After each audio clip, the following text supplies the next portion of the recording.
अस्सलाम वालेकुम, क्या हाल चाल है? ठीक ठाक ने।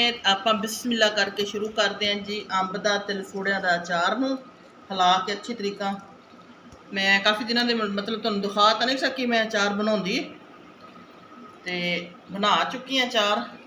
ਹੁਣ ਮੈਂ ਇਮਲੀਆਂ ਦੇ ਵਿੱਚ ਸ਼ਾਮਿਲ ਕਰ ਰਹੀ ਲਸੂੜੇ, ਤੇ ਚਲੋ ਮੈਂ ਕਿ ਤੁਹਾਡੇ ਨਾਲ ਸ਼ੇਅਰ ਕਰਾਂ। ਮਾਸ਼ਾਅੱਲਾ ਯਮੀ ਯਮੀ ਆਪਣੇ ਲਸੂੜੇ ਨੇ।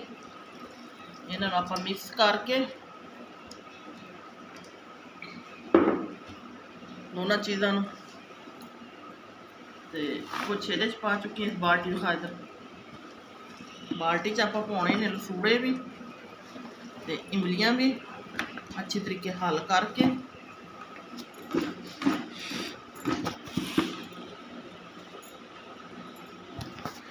ये देखो जी आप थोड़े थोड़े हिलाते जावांगे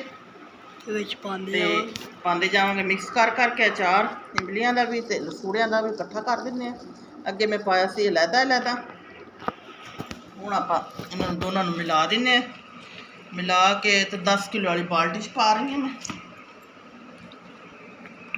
अपना माशाअल्लाह जी अचार तैयार हो चुका वा, इमली लसूड़े। ठीक है, मिर्चा तो मैं पीछे थोड़ा करो, मोबाइल पीछे करो, इधर दिखाओ।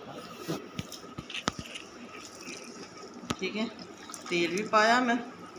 इसी तरह आप मिला के सवार के मसाले, नमक थोड़ा कम सी ते नमक मैं पा रही हूँ होर, क्योंकि नमक नाल अचार जड़ा वो बैठता नहीं। ठीक है,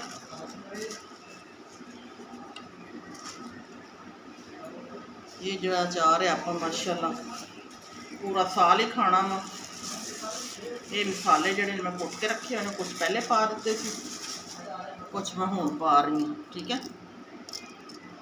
अचार मसाले हुण इहदे विच आपां थोड़े पोले लसूड़े होर, क्योंकि आप मिक्स करके पाने ने।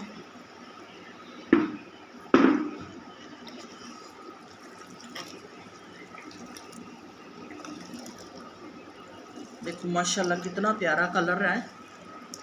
ठीक है, इधर आप बाल्टी च पाते जावांगे अच्छी तरीके नाल मसाले हिला के। थोड़ा थोड़ा नमक आप पाते जावांगे। ठीक है, नाल नाल हिलाते जावांगे आप।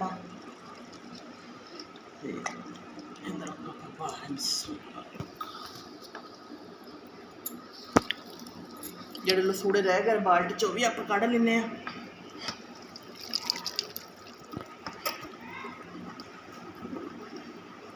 भी अच्छे तरीके हिला के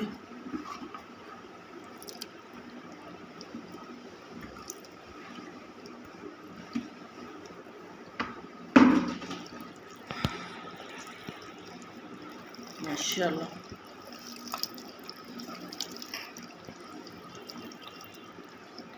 देख लो माशाअल्लाह कितना यमी यमी अपना अचार बनया। ठीक है, इमलियाँ जा रही इधर चले गई ने।